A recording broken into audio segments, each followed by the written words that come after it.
भाइयों एवं बहनों, नरेंद्र मोदी जी 5 किलो अनाज दे रहे हैं आपको। ये बाबू के घर से दे रहे हैं कि आरएसएस के घर से दे रहे हैं कि बीजेपी के घर से दे रहे हैं। भारत कभी कोई अच्छा काम सोचता ही नहीं है। राजपूत, यादव, बाभन, भूमिहार, तेली, सौ, चौधरी, कलवार, नुनिया, चंद्रवंशी, मराठी, गुजराती, बिहारी, आदमी है ये नहीं है भारत में। सब के सब या तो सनातन है या हिंदू है या मुसलमान है या सिख है या बौद्ध है या दलित है या पासवान है या राम है या जाटव है या जादव है या राजपूत है या भूमिहार है। आदमी एक कोट वही नहीं है। आप कह रहे हैं जीएनजी, कौन सा जीएनजी? जबरदस्ती जियो को ऐसा मार्केटिंग नेटवर्किंग किया कि हमारा बीएसएनएल का पूरा अटैच हो गया और बाद में जियो मोनोपोली करने लगा। आप उठा के देखिए, 400-500 करोड़ रुपए में साउथ में एमएलए बनते हैं, 1000 करोड़ में एमपी। हम खतरनाक अर्जुन तो हैं, वैचारिक भी हैं, 6 बार अवार्डेड हैं, 7 बार इंडिपेंडेंट लोगों ने जीता है। दुनिया में 2 बार आज तक कोई इंडिपेंडेंट एमपी बना ही नहीं। ये पप्पू यादव को सौभाग्य प्राप्त। तो क्या पोजीशन देख रहे हैं आप बिहार के अंदर अगर चुनाव जीत जाते हैं तो? नमस्कार, मैं अखिल शर्मा स्वागत करता हूं आप सभी का डीएनए पर। जैसे कि हम सब जानते हैं, बिहार चुनाव 2025 बेहद नज़दीक हैं। ऐसे में चुनावी समीकरण क्या बनते नज़र आ रहे हैं बिहार में, हम जानने की कोशिश करेंगे राजेश रंजन उर्फ पप्पू यादव जी से। सबसे पहला सवाल मेरा आपसे ये रहेगा कि आपकी बिहार के अंदर क्या रणनीति है? चुनाव होता कहाँ, चुनाव हो कहाँ रहा है? अच्छा, वोट कौन डाल रहा है, डालने कौन जा रहा है? ऑडियंस को समझाइए थोड़ा सा। खैरात 300 रुपया बढ़ा दो, 20 रुपया बढ़ा दो, 10 रुपया दे रहे हैं, 3 महीना देंगे। दुनिया कह रही है कि हमको वेतनमान करो, परमानेंट करो, पेंशन दो, ओल्ड पेंशन दो, हमको नौकरी दो। कह रहा नहीं बाबा, लो ना, तुमको 10,000 रुपया तो दे तो रहे हैं, 5 किलो अनाज दे तो रहे हैं, लग रहा बाबू के घर से दे रहा है नेता लोग। मेरे ही टैक्स के पैसे, हमारी बिल्ली हम ही से मियो।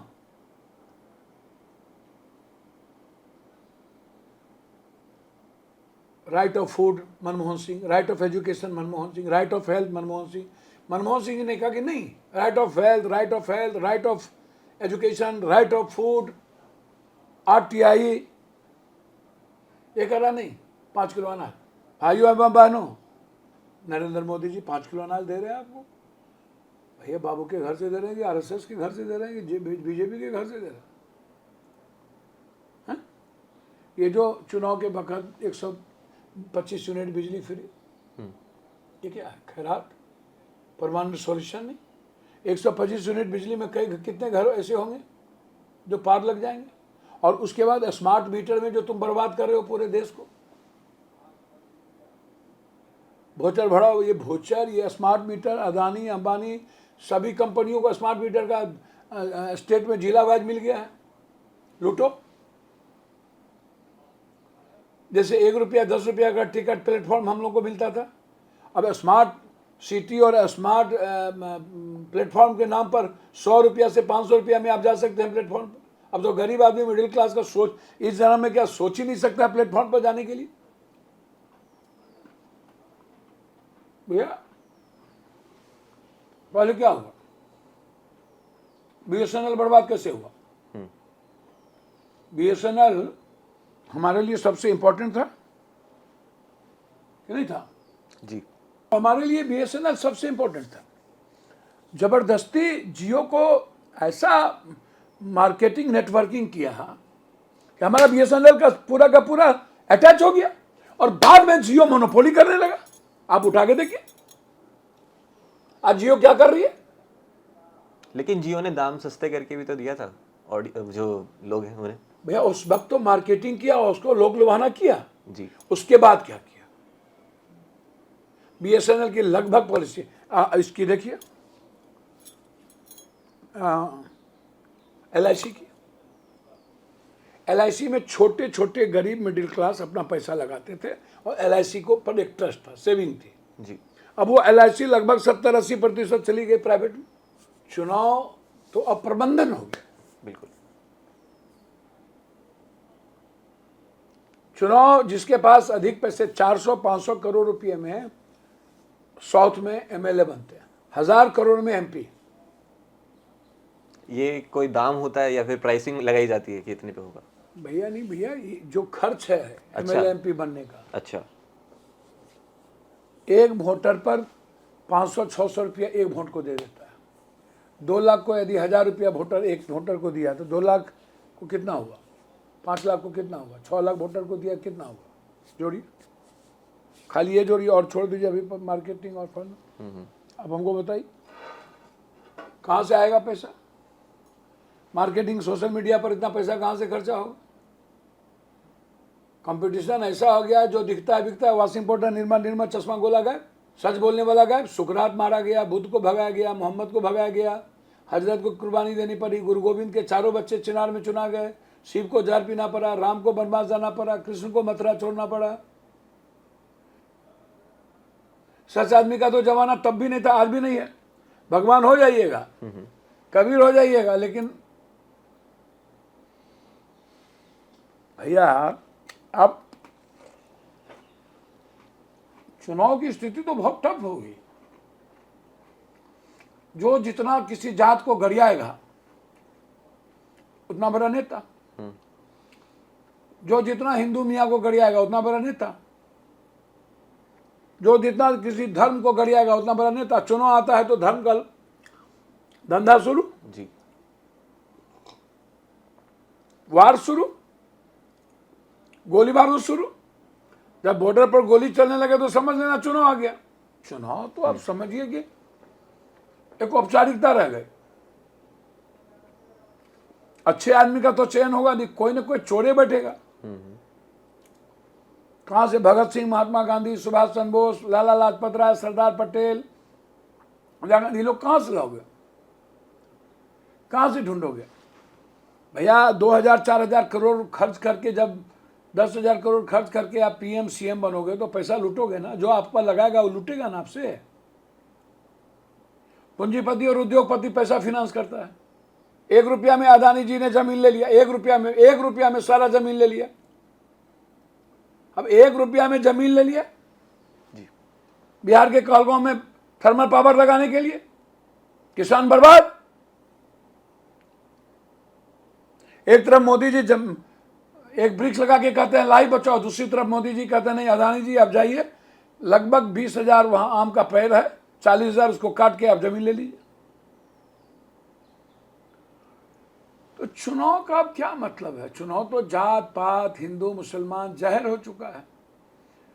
चुनाव कोई मुद्दों पर, विचारों पर, डेवलपमेंट पर, पलायन पर, गरीबी पर, बेरोजगारी पर, इस सब पर चुनाव होता है क्या? आपकी क्या प्राथमिकता है ऐसे में? उसकी प्राथमिकता, हमारी प्राथमिकता तो सबको पता है, गरीब का आंसू पोंछना, बांटना, बगल में सेवा आश्रम है, सब उसके लिए जीना। जहाँ से सारे रास्ते बंद हो जाएं गरीब के, वहीं से पप्पू यादव का रास्ता शुरू होना। मेरी क्या प्राथमिकता है? मैं तो भर दिन एक ही काम करता हूँ, सबके साथ प्यार से रहो, लाइफ को अच्छे से जियो। मेरी प्राथमिकता, कांग्रेस जो जिम्मेदारी देगी उसको करेंगे। जो विचारधारा है राहुल गांधी जी का उसको मजबूत करेंगे। लीडरशिप की आइडेंटिटी, उसकी जो सच्चाई है, जो राहुल गांधी जो सच बोलते हैं, जो एक हिम्मत इस कंट्री में, जो उन्होंने कहा जीएसटी की बात उन्होंने पहले कही, वही 8 साल बाद इसको मानना पड़ा। जाति जनगणना की बात कही थी, इसको मानना पड़ा। किसान पर बिल गलत कानून लाया था, बोला था कि ये भारत है मोदी जी, आपको मानना पड़ेगा, वो वापस लेना पड़ा। क्या हुआ? नोटबंदी का क्या असर हुआ? कितना बुरा असर पड़ा इस देश में नोटबंदी का? एक बार भी ये बोल पाए? तो चुनाव तो प्रबंधन की चीजें हैं। सब ब्लैकमेली ले लेके करके घूमता रहता है। सब कहता है मुख्यमंत्री या प्रधानमंत्री बन जाएगा, हम ही क्रांति। अरे तुमको क्रांति करना हो तो पप्पू यादव के तरह बाढ़ में, सुखाड़ में जाओ ना, घर घर वहाँ मदद करो जी। तुम्हारी औकात क्यों नहीं था? कोरोना में कहाँ थे? पप्पू यादव ने घर घर गया, पूरा देश के हॉस्पिटल गया, जाके मदद करो। तब तुम्हारे पास पैसे नहीं होते। 200-400 करोड़ रुपया चुनाव लड़ने के लिए पैसा होता है, 40 करोड़ रुपया चुनाव लड़ने के लिए 20 करोड़ रुपया होता है। और जब व्यक्ति संकट में होता है तो गायब हो जाते हो। तो चुनाव तो समझिए औपचारिकता है, कोई ना कोई बनेगा। मेरा एक निजी सवाल था आपसे। मैंने कुछ समय पहले आपके कुछ वीडियोस देखे थे इंटरनेट के ऊपर, जहाँ पर आप चैरिटी वर्क कर रहे थे, यानी कि मतलब कुछ लोगों को पैसे दे रहे थे, उनको खाना दे रहे थे। तो क्या ऐसे में क्रिटिसिज्म मिलता है आपको? काय का हम तो बचपन से देते हैं, डेली देते हैं, कोई एक दिन की बात तो है नहीं। भुज में भूकंप आया, वहाँ हम गए। उत्तराखंड में बाढ़ आई, वहाँ हम गोद लिए। उड़ीसा में बाढ़ आई, वहाँ हम गए। मणिपुर में घटना घटी, वहाँ हम गए। महाराष्ट्र, इस पर क्या क्रिटिसिज्म होगा? पप्पू यादव जिस अस्पताल में 7 लाख का बिल बनता है, वहाँ हम जाते हैं। 7 करोड़ का रेमडेसिविर मंगा करके एक एक देश के लोगों को दिए। ये क्या क्रिटिसिज्म? सेवा करने में हम मदर टेरेसा थोड़ी हैं कि जस्टिस क्राइस्ट के लिए सेवा कर रहे हैं, उस मिशन को पहुंचाने के लिए। मेरा रिटर्न का कोई थोड़ी है। हमको भुज में गए, गुजरात में मार रहा था बिहारी यूपी को, तो हम वहाँ गए, तो हमको वहाँ तो बोला बमे सुरा देंगे। इसमें आप अच्छे कामों में क्रिटिसिज्म तो होगी। सुकरात को बख्शा, बुद्ध को मार, तो अच्छे काम जब बुद्ध को नहीं बख्शा, सुकरात को नहीं बख्शा, नानक को नहीं बख्शा, क्या हाल हुआ आपको राजा हरिश्चंद्र? क्या हाल हुआ राजा अशोक का? खाली हाथ आए थे, खाली हाथ जाना है। जग में जो आए थे बंदे, जग में तू आया बंदे, क्या लेके जाएगा, क्या लेके जाएगा, 2 दिन की जिंदगी है। क्या है? जब तक अशोक राजमहल में रहा, किसी ने रेस्पेक्ट नहीं दिया। राजमहल छोड़ा, दुनिया ने चक्रवर्ती कह दिया। तो इसमें आलोचना नासमझ लोग करते हैं, जाहिल लोग करते हैं। उस पर नासमझ पर दया करने की ज़रूरत है। और यंग जनरेशन पर तो गुस्सा करना ही नहीं चाहिए। उसको तो कुछ बुझाता ही नहीं है। किसी के बारे में कुछ भी लिख देगा, जो मन में आएगा लिख देगा। क्या बोल देगा, क्या लिख देगा, जाति के आधार पर, धर्म के आधार पर, कुछ उसको विजन थोड़ी होता। तो अब आप जाहिल, अनपढ़, अशिक्षित लोगों के बारे में भी आप क्रिटिसिज्म के बारे में सोचिएगा, तब फिर दुनिया बना पाइएगा। जी, बकवास। आपने नई जनरेशन की बात करी, युवाओं के बारे में बात करी। बिहार चुनाव के अंदर क्या लगता है, युवाओं का कितना अहम रोल रहने वाला है चुनाव में? भैया, जितना माल खरीदारी होनी चाहिए। अब हमको माल दे दो, देख लो। हमको पैसे दोगे तो दुनिया का आंसू पोंछेंगे।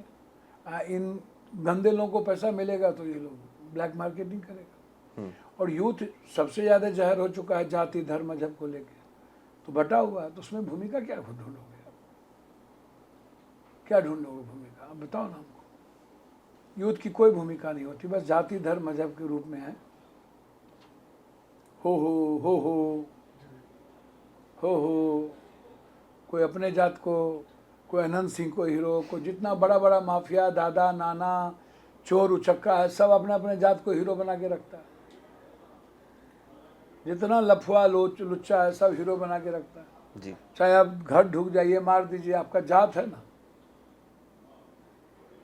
क्या सोचिएगा, झूठो पागल है। जो नई जनरेशन है उनके बीच में एक वर्ड है वाइब, कि मेरी इससे वाइब मैच हो रही है, मेरी इससे वाइब मैच नहीं हो रही है। अभी देखा था आप कुछ दिन पहले प्रधानमंत्री मोदी जी के साथ स्टेज शेयर कर रहे थे, तो क्या आपके बीच में बात हुई थी और वाइब कैसी लगी उनकी? Vibe check. भैया एक बात बोलो, आजकल अब क्या वाइब चेक होगा? वो भी मार्केटिंग है, सब कुछ प्री प्लान होता है, करता है लोग। क्या वाइब होगा जब इमोशंस ही नहीं है? कोरोना में मैंने देखा नहीं क्या, पटना के बाहर में देखा नहीं क्या, सब सोए रह गए, घर से निकले नहीं। अकेला पप्पू यादव 11 दिन खाना पहुंचा। पूरे देश के हर अस्पताल में पप्पू यादव गए। सब कोरोना से डर रहे थे, हम कोरोना को डरा रहे थे। हम 10,000 लाश उठाए हाथ से, अपने हाथ से। किसी ने अपने परिवार का लाश नहीं उठाया। तो जब जिस कंट्री में, जिस दुनिया में इमोशंस नहीं, फीलिंग नहीं, रिश्ता नहीं, तो उसके बारे में आप वाइब के बारे में क्या बात कीजिएगा? विचारधारा मिलती नहीं, वाइब कैसे होगा? अलग अलग है। अब हम पर निर्भर करता है कि हम हमारा भीतर कितना फेयर है, हम दिमाग से चलते हैं कि दिल से। दिमाग तो बहुत खतरनाक चीज है जी। धूर्त है। दिल से तो कोई चलता नहीं, इमोशंस किसी के साथ है नहीं। पहला पहला प्यार है, आई बाहर है, ये पहले गीत था। अब है छठा सतमा प्यार है, आई बाहर है, आजा मोरे बालमा, नहीं तो नम्मा भी तैयार है। करवा चौथ हो रहा है। हाँ, करवा चौथ, हेलो हैप्पी करवा चौथ, मैसेज डाल दिए। तीज देख रहे, चांद, पत्नी इधर चांद देख रहा है, पति कहीं और चांद देख रहा है। क्या भाई होगा? आप एक बात बताओ, इस कंट्री में बेटियों की, माँ बहनों की कभी इज्जत हुई? पूजा गया, इज्जत हुई? सती माँ, विधवा माँ, बांझ माँ, भ्रूण हत्या माँ, दहेज माँ, बेटा का क्यों नहीं? मर्द क्यों नहीं? मर्दबान नहीं होता? पत्नी नहीं मरती है? सारी दुखियानी सी चीजें औरतें पर क्यों लागू होती है? गाली सबसे ज्यादा औरतों को क्यों पड़ती है? जलाए सबसे ज्यादा बेटियों को क्यों जाता है? अहिल्या की पूजा क्यों नहीं हुई? सीता की पूजा क्यों नहीं हुई? राम के बगैर सीता का मूर्ति कहीं है? कृष्ण के बगैर कहीं राधा की मूर्ति है? सुभद्रा की मूर्ति है? मीरा की कहीं मूर्ति है? सबरी का कहीं मूर्ति है? सिर्फ दुर्गा काली, क्योंकि उसमें डर पैदा कर दिए हम, तो डर के कारण पूजा हो गई। सांप की पूजा कहेगा हो रही दुनिया में? जब कृष्ण ने सांप का वध किया तो कहेगा नागपंचमी, डर के कारण। अग्नि की पूजा कहेगा कि उस जमाने में जानवर से लोग डरते थे, तो अग्नि से जानवर डरने लगा, क्योंकि वो जल जाता है। तो लोगों को लगा सबसे शक्तिशाली अग्नि है, तो हम पर तो सभ्यो नमः, ऋषि देवियो नमः स्वाहा, तो अग्नि को घर के आगे लगा दिया। उस जब आदम काल में कि जानवर से हम बच जाएंगे, तो अग्नि को सब शक्तिमान मान लिया, तो अग्नि को भी शक्तिमान करके भगवान मान लिया। सूर्य जला न दे, उसको भी भगवान मान लिया, उसकी पूजा करने लगे। तो पूजा का कॉन्सेप्ट या तो डर से है या तो कुछ मिलने से है। पूजा का concept as a human being से नहीं है। डर जहां हुआ वहां भी पूजा, नदी की पूजा, डुबा न दे, पानी हमको जिंदगी देगा, अच्छा मिल जाए। ओम भूर्भुवस्सुः तत्सवितुर्वरेण्यं भर्गो देवस्य स्वाहा। क्या स्वाहा? स्वाहा का मतलब है रावण का स्वाहा, कर्ण, मेरे भीतर की जितनी बुराई है, लोभ है, लालच है, अहंकार है, उसका स्वाहा। यहाँ क्या करते हैं? ओम भूर्भुवस्सुः तत्सवितुर्वरेण्यं स्वाहा, घट ढुक जा। ओम भूर्भुवस्सुः तत्सवितुर्वरेण्यं स्वाहा, जात को गरिया दो। किसी भी चीज की जो पद्धति है, तो ये जो आपका प्रश्न, ये तो अजीब प्रश्न होता है ना, क्या करें? सही प्रश्न पूछता हूँ एक। हाँ, अच्छा प्रश्न है, पूछते चलिए। एक सही प्रश्न पूछता हूँ, सीधा प्रश्न है कि बिहार के अंदर आप किस दल या किस गठबंधन के साथ दिखने वाले हैं? दिखने वाले हम तो दिख ही रहे, हम ही तो दिखते हैं देश में, और क्या दिखता है? और का तो दिल साफ है ही ना, सिर्फ पप्पू का दिल साफ है। हम फेयर है, लेकिन सच आदमी को कोई कबूल कहाँ करता है? जितना दोगला उतना बड़ा राजनीति, जितना धूर्त उतना बड़ा राजनीति, जितना तेगला उतना बड़ा नेता। हम तो बेटा हैं, हम तो सेवक हैं, नेता तो है नहीं जी। हमें राजनीति तो कभी कर नहीं पाए, राजनीति आती भी नहीं है, करना भी नहीं है। राजनीति का मतलब ही होता है कि human nature, human being as a concept, as a मानवीय इंसान, इंसान रहे, यही बहुत है। कि मानने को तैयार है साले, कोई मार देगा, देखिएगा। अब कल युग के हम, उस युग के हम अभिमन्यु नहीं हैं कि हमको कोई टच कर ले। ऐसा तो है नहीं कि हमको कोई टच कर लेगा, आंख दिखा ले। हम खतरनाक अर्जुन तो हैं, वैचारिक भी हैं, 6 बार अवार्डेड हैं, 7 बार इंडिपेंडेंट लोगों ने जीता है। दुनिया में 2 बार आज तक कोई इंडिपेंडेंट एमपी बना ही नहीं। ये पप्पू यादव को सौभाग्य प्राप्त है। तो जो सौभाग्य हमें प्राप्त है वो दुनिया में कुछ भी हो सकता है। इसीलिए आइडियोलॉजिकल कंप्लीट कांग्रेस के साथ है, उसमें कौन बहस। जनता एक्सेप्ट नहीं कर पाती है। नहीं तो कब के 3 महीना काफ़ी है। जो आदमी घर घर पैसा बांटता हो, डेली 2 घंटा सोता है, जो आदमी सारी चीज़ें पब्लिक के लिए जीता हो, 24 घंटा 24 सेकेंड मेडिकल सिस्टम से लड़ता हो, अन्य सिस्टम से लड़ता हो, वो आदमी कितना देर लगेगा चेंज होने में। जिसको 1 रुपया नहीं चाहिए, ऐशो आराम की ज़िंदगी नहीं चाहिए, रूम नहीं चाहिए, घर नहीं चाहिए, अच्छा इंसान का माहौल चाहिए, गरीब आदमी की ज़िंदगी को बदलना है। कहाँ कभी मौका ही नहीं देगा। कहता है नहीं, जात पात करिए, हिंदू मियाँ करिए, तब मौका देंगे। आप भी गरियाइए किसी को, आप भी दोगला बनिए, तो कहाँ से बने भैया। नाग मिल जाए नेता मिले, तो नाग को छोड़ दो, नेता को मत छोड़ दो। पोजीशन की बात होती है तो आपने क्लियर कर ही दिया है, कांग्रेस के साथ में है। तो क्या पोजीशन देख रहे हैं आप बिहार के अंदर अगर चुनाव जीत जाते हैं तो? भैया चुनाव जीत जाते हैं तो वहाँ भी एक मामला है। गणेश परिक्रमा नेताओं का करना पड़ता है। चमचागिरी नहीं करोगे तो आपका कोई गुंजाइश नहीं है। चमचा बनो, दलाली करते रहो, गणेश परिक्रमा करते रहो तो आप ठीक हो। नहीं करोगे, आप नेता के आइडियोलॉजी पर ही सिर्फ चलोगे। और चमचागिरी, गणेश परिक्रमा, मैंने देखा राहुल गांधी को ये पसंद नहीं है। चमचागिरी, गणेश परिक्रमा, दलाली, ये उनको पसंद है। बहुत फेयर इंसान है वो, मजबूत आदमी को लाइक करता है। डायनामिक पर्सनैलिटी हो, डैशिंग पर्सनैलिटी हो। और लोग चमचागिरी करो, जय जय गणेश, अयोध्या में राम राम करना है तो वही हाल है। पार्टी में रहोगे तो दलाली करते रहो। तो चेंजिंग तो पार्टी को करनी है। पार्टी कितना सीरियस होती है आप भी जानते हैं। मुझे जो दायित्व देगा, मैं तो जब मुझे कुछ नहीं है तो दुनिया को दे रहा हूँ ना। वो तो सब पब्लिक डोमेन में है। जितना बांटता हूँ, जितना देता हूँ, दुनिया को देता हूँ। चैरिटेबल में कुछ नहीं करता जी। ये मेरी लाइफ है। हर दिन मेरे घर पर पूर्णिया में 2000 आदमी, यहाँ 300-400 आदमी, पटना में 100-150 आदमी, खुर्दा में डेली 1000-2000 आदमी, 500 आदमी, 200 आदमी, हम नहीं रहते हैं तो 50 आदमी डेली खाना खाता है। तो मेरी लाइफ है, मैं उसके बगैर नहीं जी सकता। बिना लोगों के आंसू पोंछे मैं मर जाऊंगा उस दिन। चैरिटेबल तो कुछ जानता ही नहीं।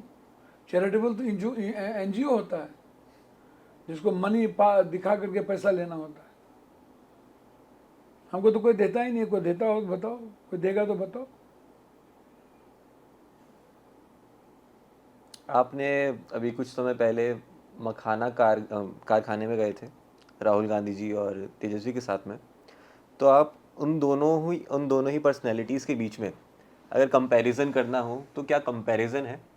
और आपका पर्सनल फेवरेट कौन है? मेरा फेवरेट का क्या बात है। फेवरेट तो मेरा सुभाष चंद्र बोस है, ओशो के और आनंद मार्गी हूँ मैं। मेरा आदर्श आनंद मूर्ति जी हैं बाबा, और मैं ओशो को प्रेफर करता हूँ। और मैं साइंटिफिक चीज़ों को, इकोनॉमिक्स को मैं प्रेफर करता हूँ। फेवरेट कोई व्यक्ति नहीं होता, उसकी विचारधारा होती है जी। मुझे राहुल गांधी पसंद है, अच्छे लगते हैं।